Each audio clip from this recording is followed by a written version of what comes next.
And hello there, everybody. Welcome to a, early edition of the Guys Who Stare at Stats. Not usually doing this on Thursday afternoon, but alongside Connor Gray, I'm Cade Kennedy. We thank you for tuning in. If you're new to the channel here, if this is your first time here on Twitch, feel free to give us a follow or subscribe to the YouTube channel. That's the Guys Who Stare at Stats. You search that, you hit that subscribe button, you hit that notification bell if you're watching on YouTube. Well, it's a lot easier to hit that button. You don't got to search anywhere, but make sure to like the video, leave a comment below. We always love hearing from you. Connor, it is a big day because we have a lot of games to get to. A lot of games to get to. We have exactly 41. That's a lot of games. That's a lot of games. We got not a little discussion today. This will be one of our longer shows I can remember. So, let's just get right into it. There's so many games that I don't think the Mac can handle 41 tabs, so we'll kind of have to break this up into a few different sections here. But we're going to get started with, what we have tomorrow, the Bahamas Bowl. One of my favorites personally. I mean, who doesn't love international bowl games? They're some of the best every single year. Miami of Ohio taking on UAB. The Blazers are a 10.5-point favorite in this one. And, I mean, if you've never seen a Bahamas Bowl game, folks, it's a sight to behold. It's just something that every single year, something weird happens in this game. I don't know why. Sometimes it's not the game itself. It's what's going on around the game. But it's a fun time, and I really encourage you, it's 10:30 a.m. Central Time. So it's an early bird game, but it is well worth it. Yep. Obviously, we're starting off with some smaller stuff, but pretty much just excited to see some of these postseason bowl games go. And see some of the players go out to try to get a win for their team. Obviously, UAB, like 5-6 years ago was a dead program, and now they're back in business, and hopefully they try to keep things going. Yeah, so you look at it, UAB to me is a team that they're one of those. They're 6-6 this year, and that's no slouch for them, especially like you said, Connor, considering they didn't have a program 7 years ago. They're trying to figure things out. But with how the Blazers have been playing as of late, I think they're getting better when you've got a running back in McBride that can just absolutely just speed away from people. He's got 19 touchdowns on the season. Mm-hmm. I think UAB takes this one. Yeah, I agree with that one. Just UAB overall solid unit as a team, but Miami, Ohio obviously did enough to get here, but it won't be enough to win the game. Yeah, but it'll be a fun one for sure. And then the bigger game tomorrow, Friday, the 16th, it's UTSA taking on Troy, a battle of two conference champions, a battle of two 11-win teams, and hey, we got ourselves a little top 25 game tomorrow. Mm-hmm. Roadrunners, of course, not favored in this one. Troy, the 1.5-point favorite in the Duluth Trading Cure Bowl. Yeah, I mean, you can understand why they probably picked Troy, but overall, I would be more in favor of picking UTSA over Troy because maybe just kind of looking at the team. UTSA as a unit has been very solid all year. Troy, obviously, they're 11-2. There's no slouch of a team, but I think overall, I think UTSA is just a better team, and I picked them to win it. Yeah, that's kind of where I was. UTSA, to me, they're a team that I wouldn't say more battle-tested than Troy, but the Sun Belt's not as good this year as it usually is. I mean, you can take that with James Madison not being in the Sun Belt title game because of restrictions for some reason. Troy got a more favorable opponent in Coastal Carolina. And this Troy team, keep in mind, still great, deserves to be ranked. I just think at the end of the day, UTSA is a little bit better. Just kind of a little my pet peeve on the whole thing with James Madison is that they're jumping from FCS to FBS. They're still a Division I school. I wouldn't think you would need to put a ban on them from postseason play because they just moved up a subdivision. It's not like they jumped from D2 to D1. Yeah. That's understandable because you're moving from an entirely different division, but when you're moving a subdivision, it really shouldn't count because you have the talent there already. You don't really need to prepare for whatever. I mean, you sometimes even play some of these FBS schools already, so it's like, why? Yeah, it's one of those that just, it's the protocol, so they keep at it, but no matter who it is, you got to treat them the same way. True. And then the next one we have here, Cincinnati taking on Louisville. This is a Fenway Bowl game. That'll get you started Saturday morning, 10 a.m. Central, 11 a.m. Eastern. Louisville, 2-point favorites in this one. But this is going to be a fun one just for the tension here. Not only is it the return of the Keg of Nails rivalry, one of the best trophies in college sports, literally just a keg of nails. And then you have Luke Fickell leaving Cincinnati to go to Wisconsin. Who takes the job? Scott Satterfield, who's the head coach of Louisville. At least I think I got that name right. I know Louisville's coach took the Cincinnati job, and now Jeff Brom's going to be the head coach of Louisville. And keep in mind, because this game's played at Fenway, both teams are on the same sideline. If you don't think the Cincinnati players and Louisville players aren't going to be a little chippy at each other, one of them just took the other's coach, so that could be a bit of a fun one. They might have to put up a wall between the two of them just to keep players from going at each other. Yeah, it'll be absolute madness when these two get together. I think it'll be a fun rivalry game, a game we don't get to see as often anymore. But at the end of the day, I think Louisville takes it. Louisville's a 2-point favorite. I think they get the win. I'm not so much sure on that one. I think Cincinnati, obviously, I think top to bottom has been more consistent than Louisville. Louisville obviously didn't start the season well, but they picked it up, and then they kind of fell apart at the end. And obviously, I think even losing their coach, I don't think Louisville will be able to win this one. I'm taking the Bearcats. Yeah, it'll be a fun one to see regardless. And the next one to get to, Florida taking on Oregon State in the Las Vegas Bowl. Should be, a good game if you're an Oregon State fan. Remember, no Anthony Richardson here. He's opting out to go to the NFL. Florida will be down to, I believe, one of their either second or third string quarterback in this game. It's going to be interesting to see. But Oregon State, they're trying to get that 10-win season. They're top 15 for a reason. They're 10-point favorites in this one. Rightfully so. I mean, the way Oregon State overall has played this year, I mean, this is probably their best team in years for Oregon State. And Florida just obviously not having the greatest season, obviously, and with Richardson opting out, that will definitely swing the favor in Oregon State's favor. I wouldn't be surprised if that spread slightly goes up more on for this game in favor of Oregon State. And obviously, Oregon State's just going to be too much of a better team, and I think they're going to just run it down Florida's throat. Yeah, I was like, Oregon State will be able to do whatever they want. They're one of those teams that they're pretty balanced in terms of, I mean, you look at their passing and rushing yards, almost exactly the same, about 200 each. Florida's defense isn't going to be able to contain them, and you can't really get into a shootout if you don't have your quarterback. It's a lot harder to win that type of game. Exactly. The next one, the Jimmy Kimmel L.A. Bowl, because one man needs to sponsor a bowl all by himself. Washington State taking on Fresno State. Bulldogs are 3.5-point favorites in this one. Jake Haener, I mean, he's been playing great all season. Fresno trying to get that 10-win season to cap off a just a great turnaround for the Bulldogs. You start off with one win in your first 3 games. You're continuing to struggle, having to play some good competition, though, in Oregon State and USC. But this is a battle-tested Bulldog team trying to get that 10th win to wrap up what has been a great year for them. Yeah, this one, it's like Washington State, obviously a bit of the inconsistency, but Fresno State obviously picked it up after the bit of the turnaround that they had. And I think they will get their 10th win on the season and go 10-4. Yeah, it should be a fun. I expect a lot of points personally in this one. These are two teams that both are great offenses to watch at times. Washington State can be a bit inconsistent, but usually they'll be clicking, and if both teams are, fireworks, expect them. Expect another Jimmy Kimmel interview.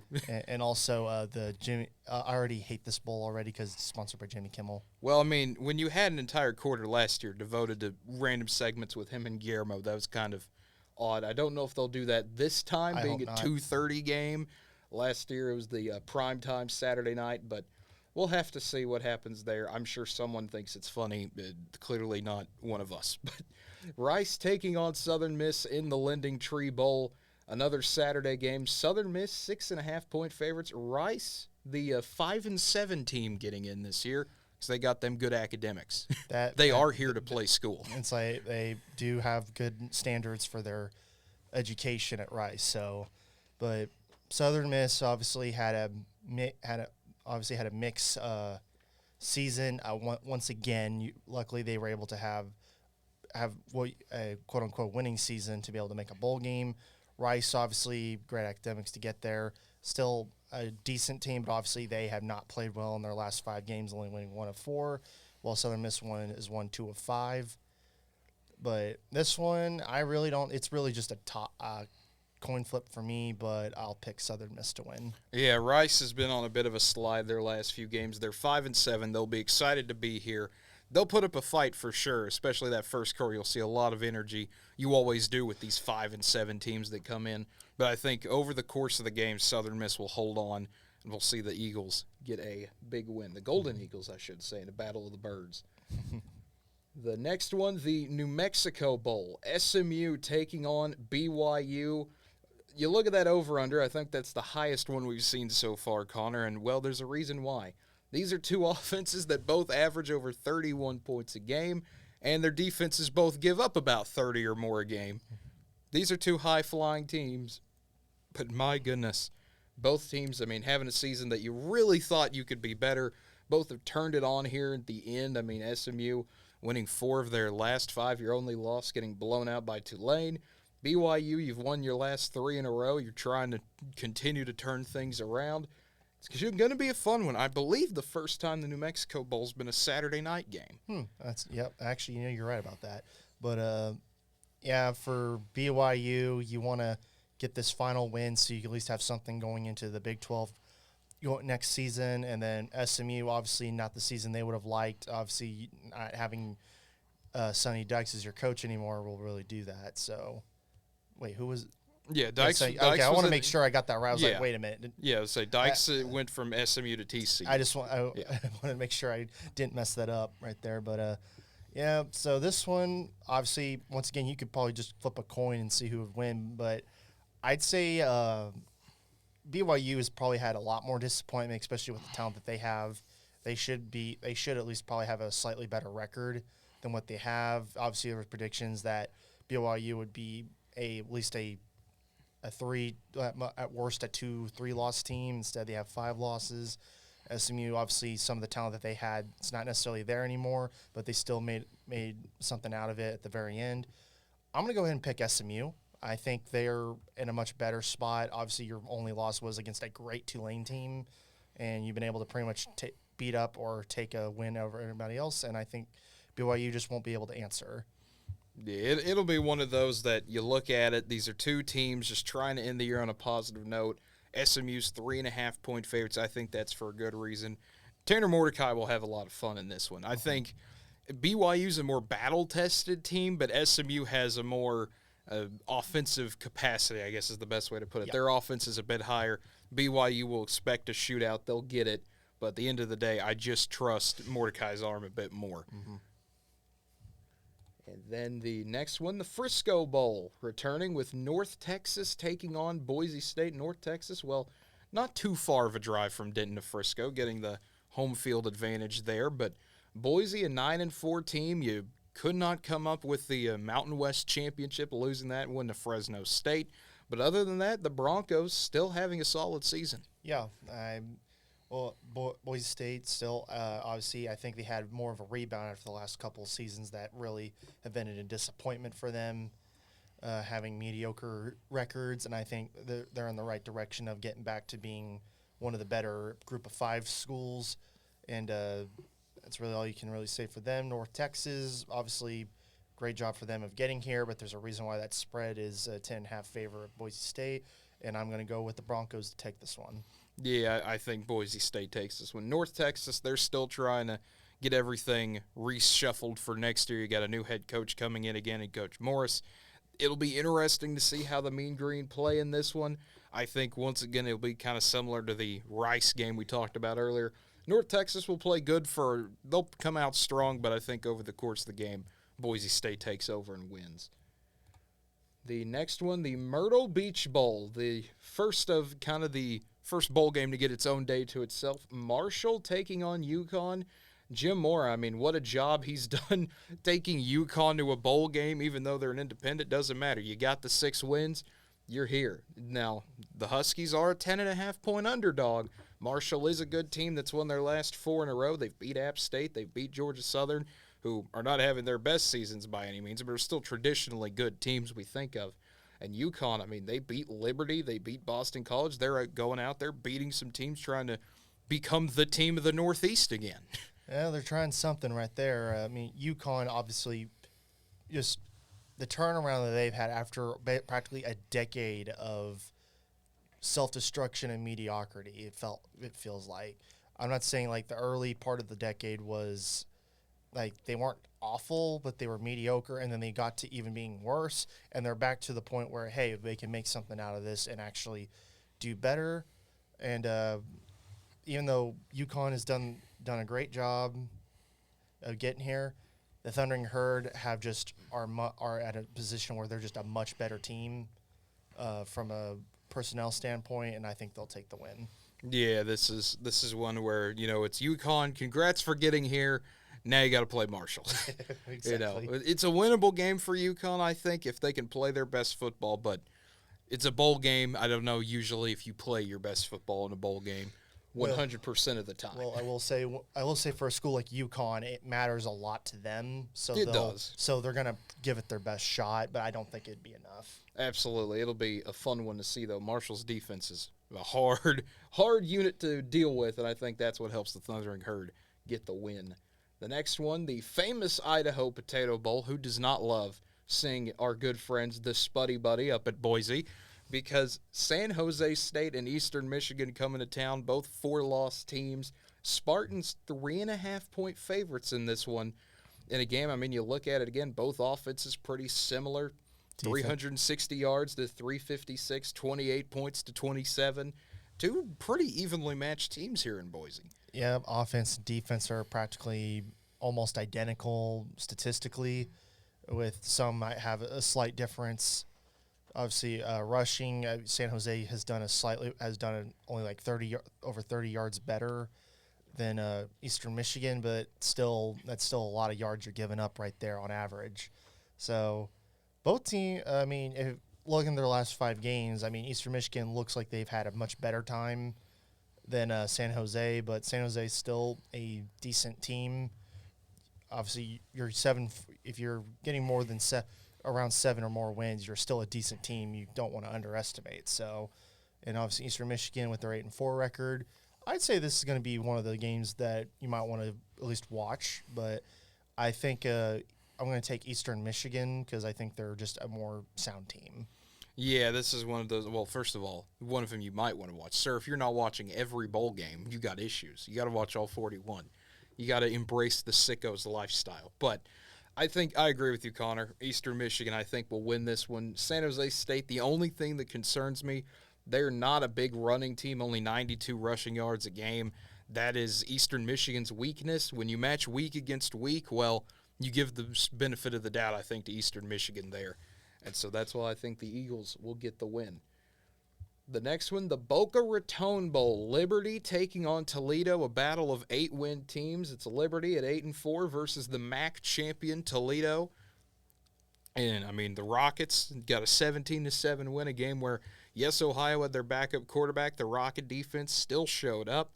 And this should be an absolute battle. Toledo, a 5-point favorite.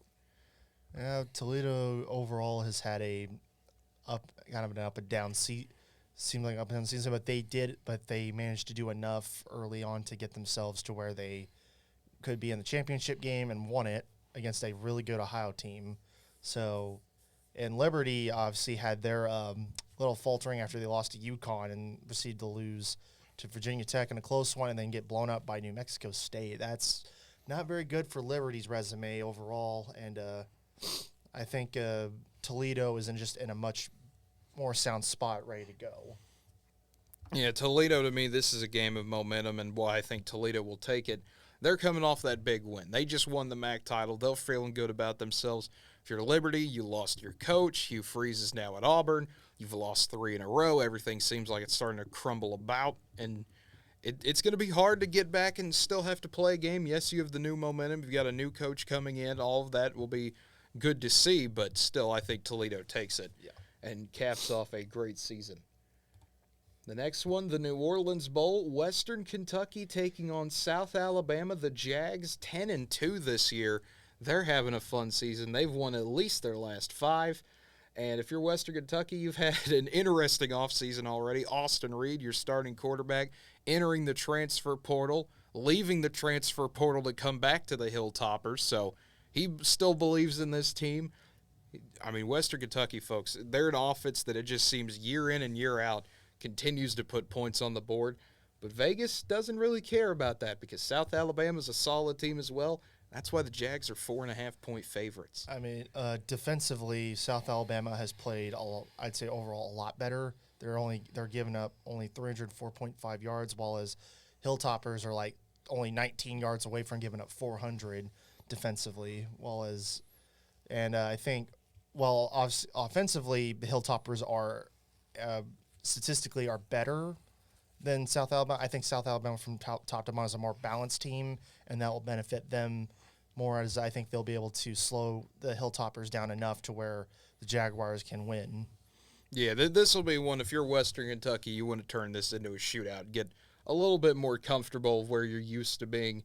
But this is, I mean, you could see it even in Western Kentucky's few games here. When they get halted, their defense gives up a lot, and that's why I think South Alabama takes it. You just get a few stops on the Hilltoppers, and, well, they'll get behind pretty quick, and then they're playing catch-up the entire game, and I think that is why South Alabama takes it. The next one here, the Armed Forces Bowl. How about this?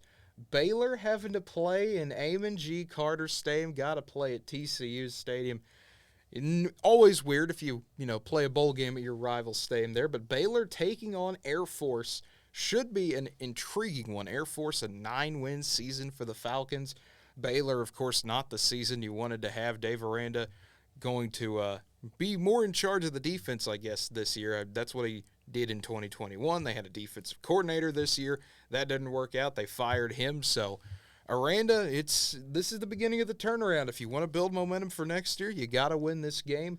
Vegas has the Bears as 5.5-point favorites. Yeah, I think obviously not the season you wanted for if you're Baylor. Obviously, Dave Miranda, I think him being in charge of that defense, I think, was a lot of the reasons why they were able to be as successful as they were.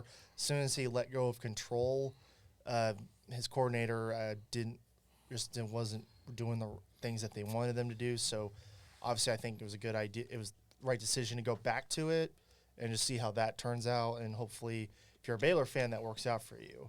But Air Force, obviously great season. You went 9-3. It's arguably one of your best seasons you've had in a while. While it's kind of also neat to see the third branch in college football to actually also be successful, though in many ways in recent years they've been the more successful college team versus Army and Navy over a good span of decades, while as Navy has had some more recent success, and also Army eventually getting good. But this one, Baylor is obviously favored for a lot of things. Baylor, I know, obviously didn't have the last three games they would have liked, but they're still a really good team. I think offensively, if they can get things going and that defense can hold down, I think they could easily beat Air Force, but can't count Air Force out. But I'm going to take Baylor to win this one. Yeah, this is one of those, if you're Baylor, it helps that you have time to prepare, because it's never fun playing a triple option team. It's never fun having to deal with a rushing attack that just seemingly won't stop. It's one of those, you know exactly what they're going to do. It's just so difficult to deal with. And I think Baylor, having that extra time is going to help them a lot. This is going to be a bit more of power meets power here. Baylor, they love to run the ball as well, whether it be Reese, whether it be Williams, no matter who they put at running back, it seems Baylor always gets a good push from that offensive line to help them out. So in a battle of power beats power, I like Baylor a little bit more. And the next one, the Independence Bowl, it's Louisiana taking on Houston. Houston, another one of those teams, Dana Holgerson's team. They've played in some wild games this year. They played in a game where they scored 63 and still lost by 2 touchdowns. They've played in games where they've absolutely dominated people. They've played in several overtime games. This Houston team has been all over the place, but they're 7-5. Yeah, I mean, everyone was thinking that their season was practically over. They probably weren't even going to make a bowl game with how poorly they played in their first few games, and then they turned it around for a good amount, and then kind of had the insane year. There's the overall, almost every game they've had was insane.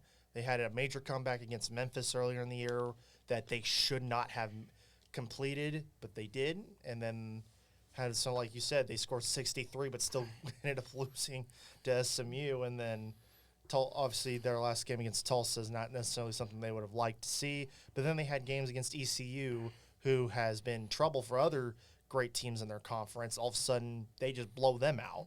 So Houston's just really hard to key on because it's like, they have the capability of being one of the better group of 5 schools, but then they just turn around and forget how to play football sometimes. So obviously for them, there's not a lot of consistency. Raging Cajuns, I'm going to be honest, I don't know a whole lot with them because just haven't been able to watch a game from them. So it's really hard for me to really say. So I'm just going to not really try to do any breakdown on them. I'm just going to pick Houston to win. Yeah, Louisiana, I mean, they're a team that they're 6-6 this year. You had to kind of more of a rebuild year, I would say, for them. You lost Billy Napier and you lost some of your better players there. But, I mean, to get back and still be 6-6, still competing, Louisiana will put up a fight. They're in their home state. They want to defend their turf here in Shreveport. Well, if anyone wants to defend Shreveport, that's a whole nother story. Exactly. But Louisiana, I think they'll put up a good fight. But at the end of the day, Houston's favored by 7, and I like them to win by 7. The next one, the Gasparilla Bowl, the big celebration down in Tampa. Wake Forest taking on Missouri. We'll talk about it again when we get to the Liberty Bowl, but Missouri and Kansas had an interesting, this is really off-season or post-off-season, whatever you want to call it, the weird separation time reports of cowards. Mizzou playing Kansas, and then we'll get to that because, I don't know, it depends on who you ask who the cowards are here. Is it Missouri? Is it the Liberty Bowl? Is it some third party? I don't know. What I can tell you is Wake's playing Missouri. Should be a fun one. Demon Deacons 1-point favorites in this one. And, man, this is a Wake team that they're ranked top 10 at one point this season. Louisville absolutely just blows them out.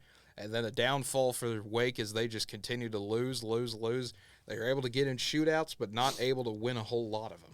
Yeah, their main problem, I think, it mainly started from when they lost to Clemson. Oh, I'm not sure how they did after that, but it was more like ever since then they started going downhill because they were struggling to, like you said, they were struggling to win games. The offense got in shootouts, just could not win. It just, a lot of things that went wrong for Wake Forest this season. Obviously, I was probably favoring them to at least make the ACC title game, but they obviously didn't make it, so that's really for them. So Missouri, obviously, I think has had a much really more bounce back overall in regards to how well they've played. They've beaten teams that they've competed or beaten teams that they shouldn't have been competing or beating. Yet they did it, and they managed to get to make a bowl game. And but I think at the end of the day, I think Wake Forest's offensive firepower will be too much for Missouri. So this is one of those that I agree. I think Wake Forest's firepower will be too much for Missouri. But I think Wake Forest's defense will be a bit too lenient to Missouri. And Mizzou's one of those teams that, I mean, I can't tell you how many times, both of us sing it in the Big 12 and the SEC even. If you let Missouri hang around with you for 3 quarters, you might as well be dead. I mean, it's one of those, They will just hang around and claw and fight. That's what Coach Drinkwitz's teams do. And I think Missouri is able to pull that off here and get a big upset, or I guess technically a Vegas-style upset there. Mizzou, I think, takes the bowl game, and we have a 7-6 Missouri this year. The next one, Middle Tennessee taking on San Diego State in the Hawaii Bowl, the Christmas Eve game. Should be an intriguing one. San Diego State and Middle Tennessee State both 7-5. Each team trying to get that 8th win. You look at it, Middle Tennessee State, they've been playing a bit more hot down the stretch, winning 4 of their last 5. San Diego State only winning 3 of their last 5. Both have been playing well at times this year, but you look at it and they're both pretty similar. they like to live on the line. Most of them pretty competitive games, I would say. A few blowouts here and there, but both these teams love to just they keep getting in one possession games with somebody. Yep, and obviously both teams have played very solid. I mean, both they each have done enough to get to this point in the season where they have the records that they have. San Diego State, I think, is a more battle tested squad than Middle Tennessee, and I'll take the Aztecs because I think their defense will be able to handle Middle Tennessee, and I think their offense can get something going, especially with Middle Tennessee giving up over 400 yards. Yeah, it's one of those. San Diego State, they're a sound defensive team. Middle Tennessee State, they're more of your offensive team, so to speak. But I got to go with Coach Stockstill's Blue Raiders. They beat Miami. That has nothing to do with this game, but they did it anyways, and I'm still proud they did it. And they did it with that, and they get most of their points without registering a first down. That's also true. San Diego State, yes, they're favored by 7, but I don't care. I'm taking Middle Tennessee in this one. And then the Quick Lane Bowl, New Mexico State making it back to a bowl game. Good to see for the Aggies. 6-6, both of the records here. Bowling Green, they're the home team for this one, playing in MAC territory of Detroit, Ford Field. Should be a fun one. It always is when this Quick Lane Bowl happens. This is another one that it feels like every year something weird happens. I don't know why. It may not be the game itself, like I've said. You get one of these games, and, well, you never know what's going to happen. New Mexico State, though, they've won 4 of their last 5. I mean, this is a team that at the beginning of the year, they played one of the first games of the season. Everyone got to see them on national TV back in August, and, well, most people didn't really hear about them after that. But here they are once again. They had to beat Valpo on conference championship weekend to get bowl eligible. They got their waiver, and now they're here, but they're still 3.5-point underdogs. I mean, I'd say kind of looking at each of both teams' respective last 5 games, I'm surprised New Mexico State is not favored. I mean, obviously some of the teams on their schedule weren't necessarily great, and they had a horrible loss to Missouri in regards to how they got beat by, but they beat a solid Liberty team. So it's like, okay, well, as obviously you could probably make a case for Bowling Green beat the conference champion Toledo, but overall no one really else stands out in regards to how well they've done. So for me, this is more of a coin flip, but I'm going to pick New Mexico State because I want to pick them. There you go. That's a good enough reason. To me, this is going to be more of a I don't know how to put this one. I mean, I agree it is a coin flip, but it's pretty much who do you trust more? New Mexico State team that's played, yes, they've played UMass. Yes, they've played Lamar. Yes, they've played Valpo. Yes, they've played some of these other kind of not as good FCS. They played 2 FCS teams. They've played kind of more independents and Mountain West. Or do you trust the MAC? This is basically which mid-major conference do you prefer? As much as I want to pick New Mexico State to win this game, I think Bowling Green does take it, however. He picks Maction. Yeah, I will pick Maction over New Mexico State here. But it should be a fun one nonetheless. And speaking of teams that crawled in at the last minute, Buffalo did the same thing. They had to play Akron December 2nd. They had to make a game up because of weather earlier in the year. Buffalo got that win. They had to rally back to get to 6-6. They're playing a Georgia Southern team that's, 6-6. We haven't heard a whole lot about the Eagles since they beat Nebraska and, got Scott Frost fired, essentially. But Clay Helton in year 1, not the Eagles team you're used to seeing. I mean, Georgia Southern, at one point in time, they were known for their deadly triple option attack under Paul Johnson back in the 80s and 90s. Well, they're a team that loves to throw the ball now because Kyle Van Treese, man, this kid can sling it. Southern, I mean, they're throwing for 330 yards a game nearly. They're a passing team now. Yeah, obviously you had, like you said, early in the year, Georgia Southern having the winning against Nebraska, which got Scott Frost fired, and then heard nothing about them. But they were able to manage to crawl themselves. They had hit a weird slope throughout the season, up and down. You already were at 6 losses. You had to beat Appalachian State in double overtime just to make a bowl game.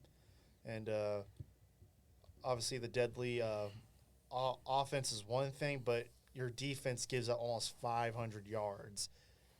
That's not a recipe for winning a lot of the time. I mean, I know they managed to get 6 wins out of it, but that was so. It's really hard to really do against a Buffalo team that, while looking almost the same, I think can be able to do something more out of it. And I think Buffalo will take the win. Yeah, this is one that I mean, Georgia Southern's a 3.5 point favorite in this one. It's going to be an absolute battle between these two, but at the end of the day, I like Georgia Southern to be able to take care of business here. They'll make this more of a shootout type of game. That's where the Eagles seem to thrive under Clay Helton, and I think that it'll be a fun one. It'll be a tough one, but at the end of the day, Georgia Southern will pull it out. The next one here, the First Responder Bowl, good old Gerald Ford Stadium in University Park is where they technically call it. It's in Dallas, though. Memphis playing Utah State. Tigers are 7 point favorites in this one. This is a battle of two teams not really having the season they want. Utah State and Memphis, you're both happy to make a bowl, but you both thought the season could be a little bit better at times. Mainly, especially for Memphis, you've had I'd say within the last 5, 7 years, you were competing for the American almost every season, and now it's like seems like the last couple of seasons you faltered a bit, and then now it's like you barely made it to bowl eligibility. So it's like it's really hard to really say much about. But I will say out the gate on this one, because I'm already going to make my pick, Memphis statistically a much better team offensively and defensively, and obviously defensively not by much, but still it matters a bit more. I mean, they're able to handle the run game very well, but their pass defense isn't the best. While as Utah State's more balanced. I mean, it's almost identical on the average amount they give up passing and rushing. So, but I'm going to take Memphis because I think their offense will be able to get them over the hump. Yeah, to me, Memphis, they're the better team here in this one. I think the Tigers will find a way to roll. Like I said, they're 7-point favorites. I think they'll find a way to pretty easily cover that one. Should be an interesting game, though, for sure. The next one, the Birmingham Bowl, Coastal Carolina taking on East Carolina. We got a Carolinas battle here. Chanticleers are 8-point underdogs in this one, as the Pirates are poised to try to get a big win and win number 8 on the season. Now, only if they played in the Carolina Bowl, if that does not exist. Yeah, if they would have played it halfway.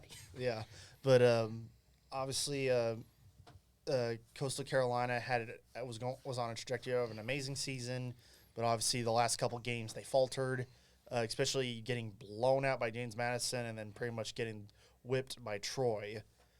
Doesn't really give you help, and also doesn't help that your quarterback is going to be entering the transfer portal, so you won't have him for the bowl game, I believe. So East Carolina, I think, had a promising start to the season, but then they kind of hit some bumps through the mid part, but they managed to turn around and get a big win on UCF early, BYU, but then they obviously had had a heartbreaking loss to Cincinnati and then got blown out by Houston, but they rebounded with a close win at Temple. But for this one, even though Coastal Carolina struggled quite a bit, I'm going to pick Coastal Carolina. I know they don't have their quarterback anymore, but I don't think it'll matter. I think they'll take the win. To me, this is one I think Grayson McCall or no Grayson McCall, I still think East Carolina finds a way to get it done. Allers has just been fun to watch this season. I know ECU is not a team a lot of people watch or care about, but they're a fun bunch to watch. I mean, they're a team that puts up 31 points per game nearly. This ECU team, I mean, every single year they have one of these kind of seasons. They go perfectly hand in hand with NC State, as much as both teams don't like each other. They're kind of the same team, in my opinion, where they can play with anybody. It's just what weird thing's going to happen to them, and I think ECU finds a way to get it done here. The next one, the Guaranteed Rate Bowl, a little Pac-12 After Dark time slot, but no Pac-12 teams to be found. It's Wisconsin taking on Oklahoma State, and a battle of backups, I guess is the best way to put it. No Graham Mertz, no Spencer Sanders. They're both portaling out. Vegas has the Badgers as a 3-point favorite. And OSU does not have their starting running back. Just a lot and going to be missing some players from their defense. I'm not sure how Wisconsin's going to be. I know Luke Fickell is coming in, but I don't know what this will spell for either side. I mean, both. I mean, Badgers have had a really bad season overall. I'd say what really shows how bad Wisconsin is, you lost to Iowa. I understand Iowa did enough to almost set themselves up for the championship game, but that was just basically handed to them on a platter at times. Iowa's just not that great of a team overall. And OSU your only win was against Iowa State, and you lost four of your last five. And that was and I know one of those losses with Kansas, you didn't have Spencer, but even then that didn't matter. You were still going to probably lose that game anyways. But this one, basically a coin flip. I'd probably say because Wisconsin I'd probably say is a better team defensively overall. I would favor Wisconsin, and as much as it pains me to do it, I'm going to pick Wisconsin to win this one. I think they have when it comes to key players, they aren't really missing as much as OSU is. Yeah, Wisconsin, they're a more solid defensive team, and not having Mertz, it'll still affect them, but not as much as I think Oklahoma State having to start Rangel. So I think the Badgers find a way to win this one. They'll be able to kind of go back to that power game we're used to seeing Wisconsin run. Mm-hmm. And the next one, UCF taking on Duke in the Military Bowl. Coach Elko, his first year for the Blue Devils, and, well, he's got the Duke where they want to be. They're 8-4 this season. UCF is 9-4. Gus Malzahn trying to get another 10-win season. I mean, how many times has that guy seemingly taken a team that you have no idea what in the world's going on, and, oh, hey, they're a 10-win team. That's what he does. But the Blue Devils, 3-point favorites in this one. Yeah, I think they're kind of basing it off how Duke has overall played as a unit the last five games. I mean, UCF has also played really well their last overall 5 games. But I mean, you lost a bad game to Navy, and then you survive against Southern Florida. I mean, South Florida. I don't want to say Southern Florida. But then you lose a heartbreaker to Tulane.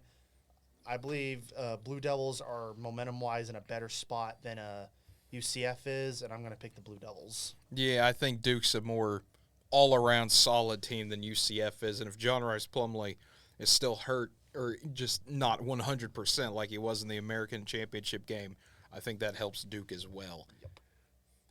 And then Kansas and Arkansas taking each other on in the Liberty Bowl. I wanted to get back to the Kansas drama, I guess is the best way to put it. It might be the most pointless drama in the history of the universe, but well, to you it is. Kansas, Arkansas.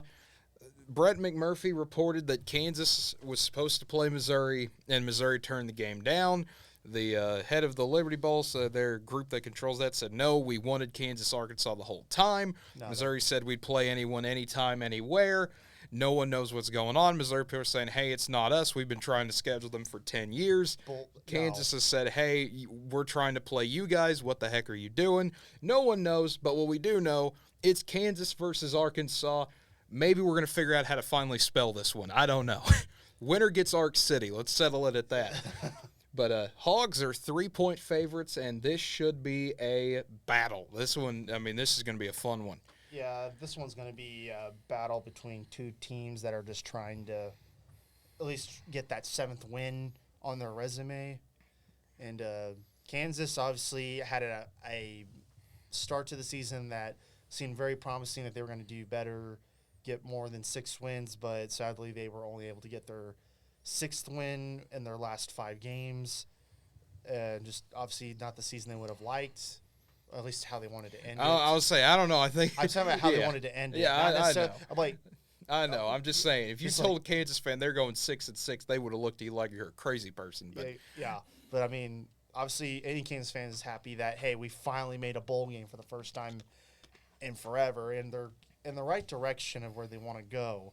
But Arkansas, I think out of the two of them, Kansas had they're happy with what they have. Arkansas, you're very disappointed with how your season has turned out, because you were basically predicted to be one of the best teams in the SEC heck, probably could even win the division in the West. Instead, you barely made a bowl game. By obviously, you got that big win on Ole Miss, but still, you lost to you lose to Liberty. You lose. I know you played a close one with LSU, but still, that one hurts. And then you lost to Missouri. That especially stings. But I think for both teams, because it's really hard to really say, but I'm just going to be a Big 12 homer, and I'm going to pick Kansas to win this one. Yeah, see, I really don't know how to feel about this one because I think both teams are pretty similar to each other. Kansas, their defense is not great. Their offense has been fun to watch this year. Arkansas, they're a bit more well-rounded team, I guess is the best way to put it. The Hogs have a little bit better of a defense. KJ Jefferson, though, he's been banged up most of the season. I think if he's healthy, if he does decide to play this one, which I think he would, I think Arkansas finds a way to win, but it's going to be close. It's going to be an absolute fun one. It's like in regards to the whole thing with Missouri supposedly not wanting to play Kansas.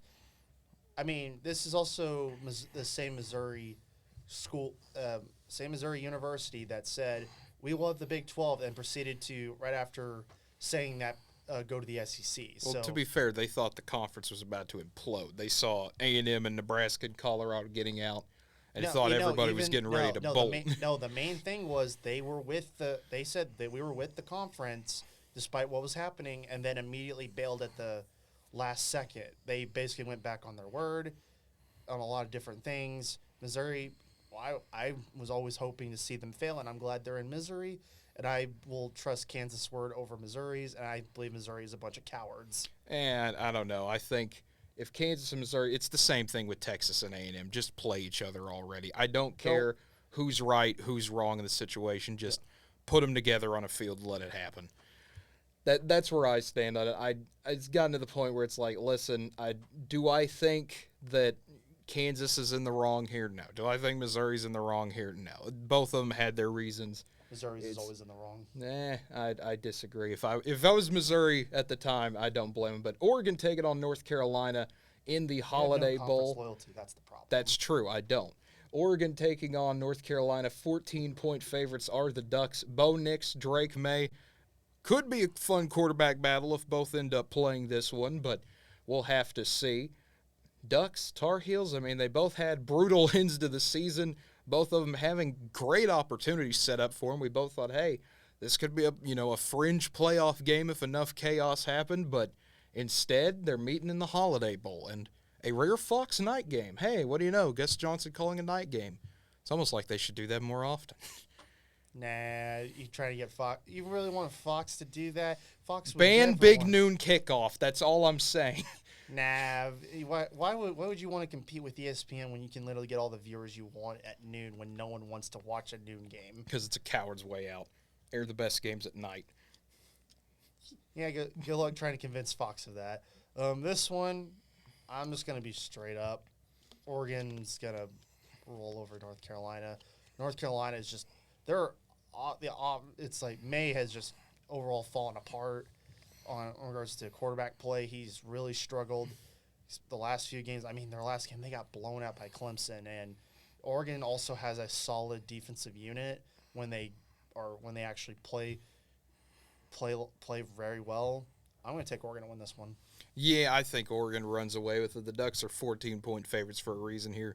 North Carolina, yes, their offense is fun. Yes, Drake May's a good quarterback, but it doesn't matter. If he gets stuffed a few times, if that Tar Heel offense, if they have a few turnovers, a 3-and-out or two in there maybe don't get it on a fourth down, Oregon will be able to run circles around the Tar Heel defense, and that has been the problem all year for Mac Brown's team.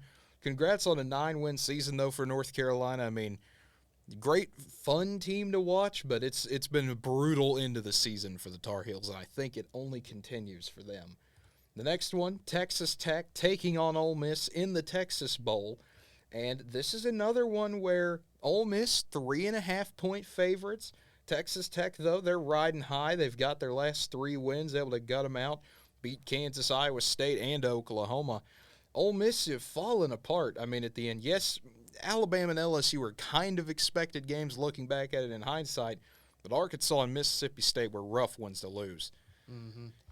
Yeah, obviously And the thing is, to me, with the way that they've been playing, way Ole Miss has played, it's just amazing me how they're still favored over Texas Tech. But then again, I'm not Vegas, so I don't make those decisions. I think Tech overall will come in this to be a more sound unit and be in a much better spot stability-wise, and I think Tech will win this one. Yeah, I think Texas Tech's got the hotter hand right now. Joey McGuire has done a great job with the Red Raiders this season, and I think Tech will find ways. They unveiled the the dual quarterback package was something I never seen when Texas Tech played Oklahoma, using Donovan Smith. You know, when you have enough quarterbacks, you can casually throw one out as a blocker. You're doing something right. Texas Tech has a dual QB system they use in quite possibly the most intriguing way possible. I don't know if they'll throw that package out there against Ole Miss, but this is going to be a fun one. Tech, I mean, they sold out their allotment for the Texas Bowl in about 5 seconds. That's how excited they are for this one. Anytime you get a game against an SEC team, you're always excited for it. Anytime you get that Big 12 SEC conference rivalry, it's always a big deal. I think Tech finds a way to get it done. It's like, I will say, Tech, while they have the more have a rabid and at times fan base you really want to punch in the face, they are very loyal. So that's one thing I'll give the Raiders. These are two very rabid fan bases, Texas Tech and I will say between the two of them, I mean, Tech wins 9 out of 10 battles with any fan base if you go toe-to-toe on absolute crazy people. But yeah, that's a trait they love about their team, and they'll tell you about it. But the next one here, the Bad Boy Mowers Pinstripe Bowl. I mean, that's just a fun name to say. That's a fun name. That's a fun name to say. At the Bronx. Who doesn't love Yankee Stadium? Maybe Aaron Judge will hit a home run during the game. I don't know. You know, he's got to get that 63rd sometime. But not until the fans boom. Yeah, Syracuse taking on Minnesota should be an interesting one. Syracuse is trying to right the wrongs of how the second half of the season's gone. But Minnesota, they just kept on trucking, went 8-4. They're a touchdown against Iowa away from being 9-3 and playing in Indianapolis a few weeks ago. Did not happen. So instead, they're 7.5-point favorites against the Cuse. Yep. Obviously, Syracuse had a promising, I'd say, first 6 games. They were undefeated, and then they kind of hit a roadblock with Clemson. And then they just kind of fell apart right through most of that back half of the season. But they managed to get their 7th win against Boston College. So obviously, hats off to Syracuse for finally doing that. But it's not going to be – I don't think it won't be enough because Minnesota obviously in a much better spot momentum-wise. I mean, I know they had a really bad loss to Iowa, but they managed to get one over on their rivals in Wisconsin. I think Minnesota is a more battle test team to win this one. Yeah, this is kind of similar to the Tech game for me. Minnesota's riding the hotter hand right now. Syracuse has just hit wall after wall after wall in the second half of the season trying to overcome obstacles. Mm-hmm. It's been rough for the Orange, but it'll be a competitive game. I do believe in Syracuse's ability to keep this a one-possession game most of the time, but at the end of the day, I think the Golden Gophers win it. The next one, the Cheez-It Bowl. Who woke up feeling the cheesiest? Well, I don't know, because several people have opted out of this one for Oklahoma.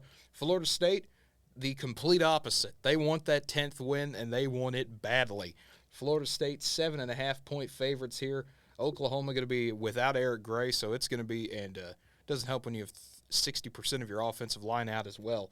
So it's going to be an absolute battle here for Oklahoma, braving well, trying to beat Florida State with a lot of depth, basically. But Florida State, 9-3 on the season, trying to get that 10th win, just huge for the Noles. And this isn't counting, like, transfers. This is, like, guys who are opting out to the NFL, or they just... This is me counting everybody. Oklahoma's had at least double digits people already leave. Yeah, I think it was, like, the last number I saw was, like, 16 or whatever. Yeah, and it'll keep climbing. And a few of them were, I'd probably draft, and the others are transfers. Yeah. Well, that's not going to bode well for the Sooners, though. That's not going to say they're not going to put up a fight. They will. Though Florida State obviously has had the best season they've had in a long while. I mean, probably compared to some of the other seasons they've had, it's probably the best season since think I want to say 2016 or the national championship season. They've had major success. Florida State, obviously not back to the pinnacle where they would like to be in years past, but this is a start for where they're at. I could see, obviously, but I think overall, Florida State actually can match OU offensively, but defensively they are a much better team. They only give up 307, while as OU gives up 450.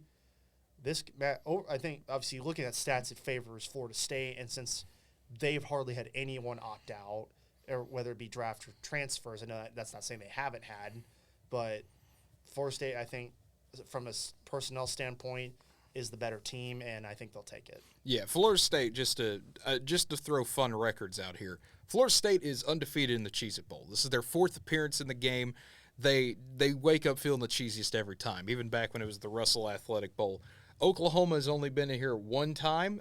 They got beat 40-6 by Clemson that year in a game where Brent Venables was on the other sideline. Now he's the head coach of Oklahoma. OU is 6-1 against Florida State all time. As much as I would love to pick Oklahoma and, say, hey, they shock the world and win without, anything, it's not going to happen. Florida State's going to win this one.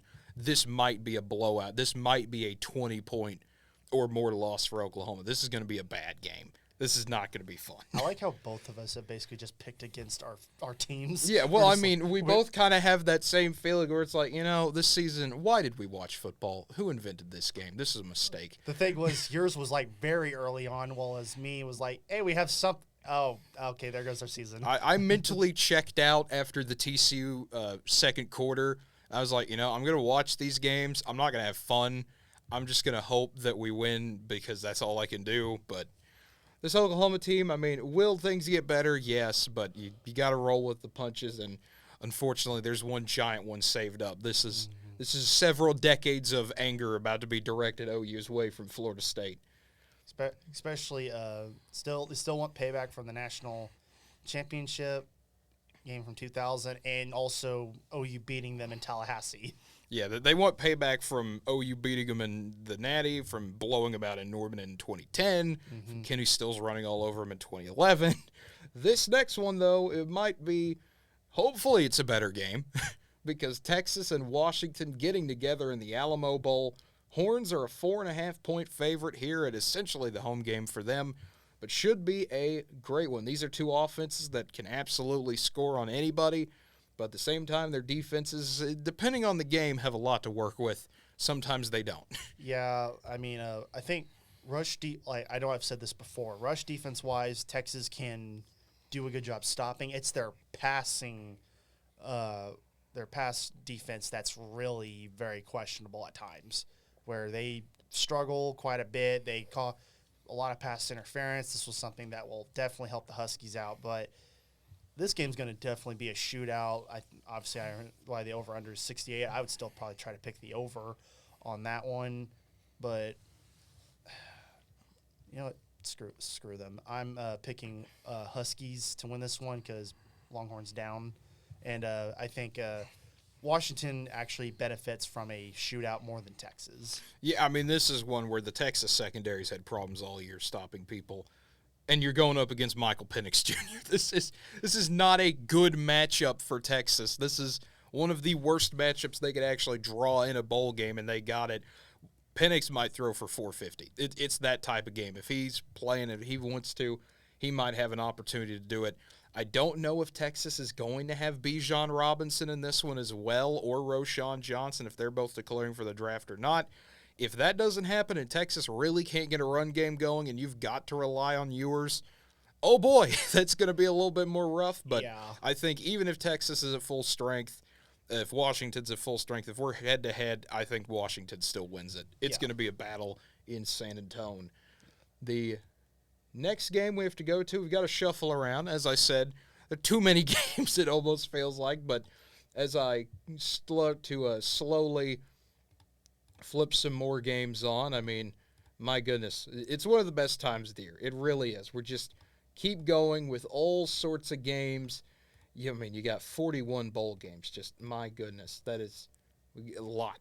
It's fun to see, though. It's one of those times, over 2 weeks, and there's a game nearly every single day. You got to love it if you're a college football fan. I mean, you have to love it now versus how it used to be. And then there was like barely even like 20, maybe less than that years prior, like 20, 30 years ago. And now, thank goodness, for the last 20 years, they've opened up the bowl amounts to allow teams in. Yeah, absolutely. And then the Duke's Mayo Bowl, everyone's favorite bowl. Who's going to get mayo bathed this year is the best way to put it. Might be Maryland, might be NC State. We can confirm one of the two. It will happen because the Terps are 1.5-point favorites. An old ACC game renewed. And NC State, I mean, we've talked about the quarterback woes they've had this season. Maryland, the opposite. They've got Tagovailoa, Tua's younger brother, Talua. But Maryland's a team, and NC State are both teams that really are surprising at times, where they can absolutely just compete with anybody, it feels like. And I think that's what's going to make this one such a fun one. At the end of the day, this is another pick 'em for me. Yeah, it really is a pick 'em. I mean, defensively, NC State can shut down pretty much anybody. I know that time it's like most of the year they've done very well stopping high-powered offenses. I mean, but they were unable to do that with North Carolina, but they were able to basically shut down Louisville. And Maryland, I think, obviously the last 5 games, not some of them they would like. I mean, you had a bad lot. You got pretty much shut down by Wisconsin. You got blanked by Penn State, and then you gave Ohio State a run for their money. And I think that was I believe more of a moral victory for them because they were able to play so well for that one. And then obviously you had the good win against Rutgers. This one's kind of, like you said, a pick 'em. I'm going to pick Maryland because I think their offensive firepower can be enough to win the game. I'm going opposite. I think NC State takes it because of their defense. This is a Wolfpack team that, that they've tried out 3 to 4 different quarterbacks this season, and they found a way to win with nearly every single one of them because of that Wolfpack defense that is able to just swarm people. They eliminate the run game. They force you to be one-dimensional in the pass. Yes, is that where Maryland succeeds? But I think NC State, at the end of the day, will slowly start to clamp down, force those matchups they want in the secondary. And when that happens, you got to look out because this could turn into more of a rock fight than I think people expect. But I think the Pack find a way to win. And the next one, the Sun Bowl. Pitt taking on UCLA. The Panthers and the Bruins, a season that, has been a roller coaster for both these teams, to say the least. Pitt coming in at 8-4, UCLA coming in at 9-3. Bruins are a 6-point favorite. Obviously, Pittsburgh at one point was ranked, but obviously they kind of had a stumble near the middle, but they were able to turn their season around with their last 4 games, getting much-needed victories over Miami, had them in a close one over Duke, blowing out Virginia, and then getting one on Syracuse. As UCLA, very high-powered offense. Basically it's really hard to stop. The only way they get stopped is if they stop themselves a lot of the time. Obviously they didn't have the victories they would have liked over. Obviously they'd like to get that games back against USC and Arizona, but can't do much about that one now. But I think for this particular matchup, I think defensively Pittsburgh can hold UCLA down. And at times, I think Pittsburgh's offense can actually match UCLA. I'm going to take the Panthers to win this one.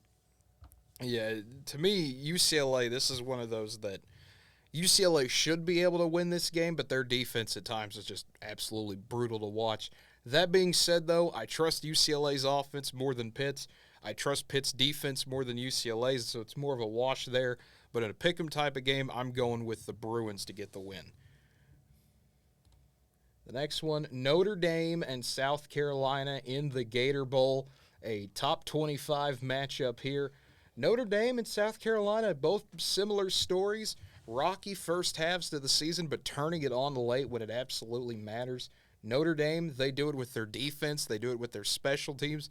South Carolina, they've been able to do it with their really kind of the offense and defense. It's kind of one of those weird situations where both teams not really expected to be known for their defense this year, but hey, they both stepped it up.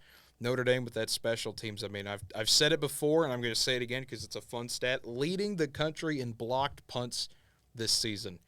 You don't see the Blue Bloods do that a whole lot anymore. It's usually someone else, but should be an absolute fun one. The Irish are 2-point favorites. Yeah, I think very reasonably because Notre Dame overall, I think the difference between the two of them, South Carolina, I think was quietly went 6-3. Was at one point went 6-3 because I remember I was looking. I'm like, wait, they have a winning record at one point, and then obviously you had the brutal loss to Florida. Well, okay, screen just doing whatever. ESPN's just vibing, man. Don't worry about it. But they had the brutal loss to Florida, but then they turned they won their last two games, turning it around and practically saving their overall season. I mean, Rattler saved his legacy with these last two games, and obviously, head coach of Carolina managed to save his job overall. I'm not saying he was probably going to get fired, but it definitely will favorably help him with a lot of other stuff down the road. The Irish, obviously, like we said, had a similar start to the season, but obviously turning around to the point where, hey, they're in a much good position. They're ranked. Obviously, you had the sad loss to USC, but at the end of the day, I think the Fighting Irish, top to bottom, is a more balanced team, and they'll be able to beat South Carolina because that South Carolina defense at times can be hard to watch. Yeah, this is one of those that I think South Carolina will be able to stay in the game with Spencer Rattler and that offense. Rattler's developed a lot better over the last two games. You get him in the big-time games, he's been able to thrive. That being said, Notre Dame's different a little bit. Their defense is a bit more stingy than Clemson's is, I would think. A lot more tough to handle than Tennessee's. I think the Irish, with that defense, they'll be able to ride it, let Pine just be able to win the game by just simplifying. You don't need to do too much. Notre Dame's been doing that all season, and that's why I think the Irish get the win over the Gamecocks.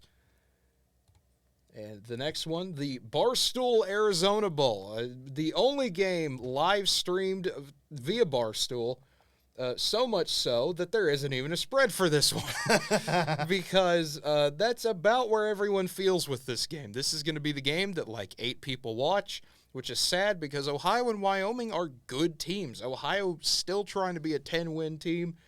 And, well, I can't really say who Vegas thinks if there's no spread. They probably would favor Ohio. Yeah, we'd have to see if they had a spread on there. But Ohio obviously definitely is having one of their better seasons within the last few seasons. Sadly, they weren't able to win the MAC championship, but that's just what happens when you don't. Happens in MACtion. Things happen. But Wyoming, obviously, they've managed to play a much better season this year. But understandably, I'm going to pick Ohio to win this one. I think their offense will be all too much for Wyoming to handle. Yeah, well, we'll see if Rourke's back from his injury or not. I don't know if he will, but I feel like I have to choose Ohio no matter what because we got to go with old Tim Albin, the head ball coach of Ohio. The Woodward, Oklahoma native, the Northwestern graduate. These are the hats we always wear every single week. We got to go for our guy Tim and make sure he gets a win, so I'm picking Ohio. The next one, Iowa and Kentucky in the Music City Bowl, New Year's Eve on ABC, the first game of the day. Iowa and Kentucky, and the Hawkeyes are 2.5-point favorites in a game that, folks, if you love defense, this is going to be the game for you because there's not going to be a whole lot of offense in this one. Nope. Yeah, and that's really something right there. I mean, defensively, obviously you favor oh, man. Do you favor anyone? I don't know if you can. I cannot get my words right.